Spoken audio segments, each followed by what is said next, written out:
Sometimes we all need help in our lives and especially on our business journey. But helping doesn't just stop at you.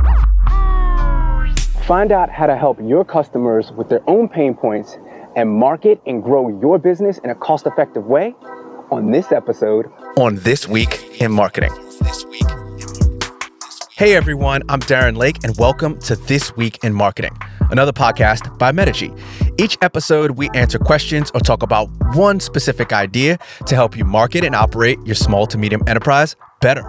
And we do that by making them easy to digest, short, and concise, because we've all got a business to run. We've got our friends Kevin and George from the B2B Playbook podcast to take over the next few episodes. Kevin Chen and George Koudenaris are a unique team. They are both ex-lawyers turned digital marketing wizards. And with over 10 years of experience between them, their main objective is to help business owners with proven, detailed strategies to drive demand and grow. Their podcast is the holy grail playbook that any business owner or marketer can use, no matter how early or advanced they are in their marketing journey. Make sure you go and check it out anywhere you can get podcasts or the show notes description. This is part 3 of 5 in a mini-series takeover by the B2B podcast. In this episode, you'll learn 1, how to understand your dream customers on a deep level, 2, how to be authentically helpful to your dream customers and clients, and 3, how to create content from the perspective of helping first. Enough from me, let's get into the convo with Kev and George. You know, Kev, at the moment, my LinkedIn inbox is absolutely flooded. And it's flooded with people that I actually don't really want to talk to because they're people who are adding me. And the first thing that they do is they try and sell to me. So I don't know if people watching, listening have had this experience, but you have someone add you, then they inbox you straight away, slide into your DMs, and they're trying to sell you straight away. And Kev, there's a really good reason that I don't respond to it. And it's because I don't trust them. Yeah, that's fair enough. I mean, if we go back a couple of years, let's say circa 2010, and you go on any website, the equivalent of that is basically banner ads everywhere. And nobody ever clicks on a banner ad, not that I know of.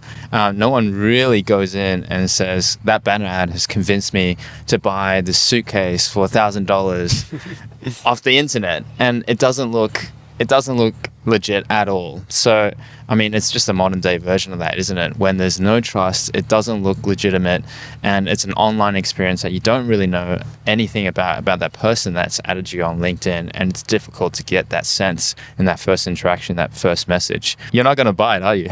No, I'm not. Kev, so people don't go that same road of being the creepy LinkedIn DM guy or girl. We have 2 guiding words for people, and it's actually the second stage of our framework, and it's called Be Helpful. Do you want to tell us a little bit about what being helpful is? And that's a really good point that you touched on there, George, leaning on your expertise to help them. It doesn't have to be a completely unrelated relationship between your content and what you're trying to communicate to your audience. You do have a product or service that you want to tell them about because you think it will add value to their lives, whether that's their careers or their work or their personal lives. And so your content should lean on your expertise, but at the end of the day, it has to be genuinely helpful content to your dream customers, for them to actually care, for them to get some value out of it, and for you to ultimately be helpful in your content. Right, and being helpful is a terrific mindset because out of that 100% of potential customers out there, it's really important for people to realize that there might only be 3% who are actually in the market for your services right now. And the people competing for those are the ones who are looking to slide right into their DMs. There's a lot of competition. It can be very expensive and it can be difficult to win them over, particularly when you haven't spent the time building that trust earlier on.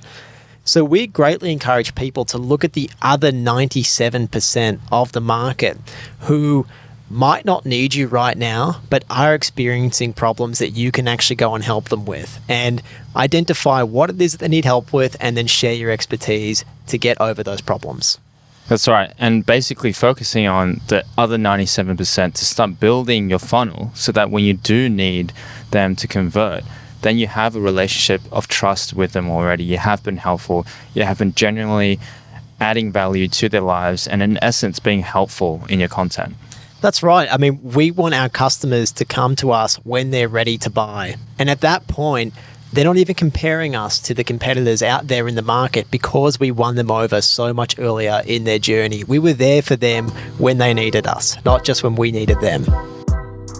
From Metigy, you've listened to This Week in Marketing. Again, I'm Darren, and Metigy hopes we helped you find more insights and tips into your business. To find out more about Metigy and get a listener-exclusive 3-month free trial, visit us at metigy.com/podcast. And while you're there, go and check out some more episodes. If you like what you heard, please share a link to another business owner or marketer who you think could get something from this. Also, to help us out, it would be great if you left a 5-star review on your favorite podcast app. Last, never miss another episode by following or subscribing to us on your favorite podcast player. See you on next episode. Metigy.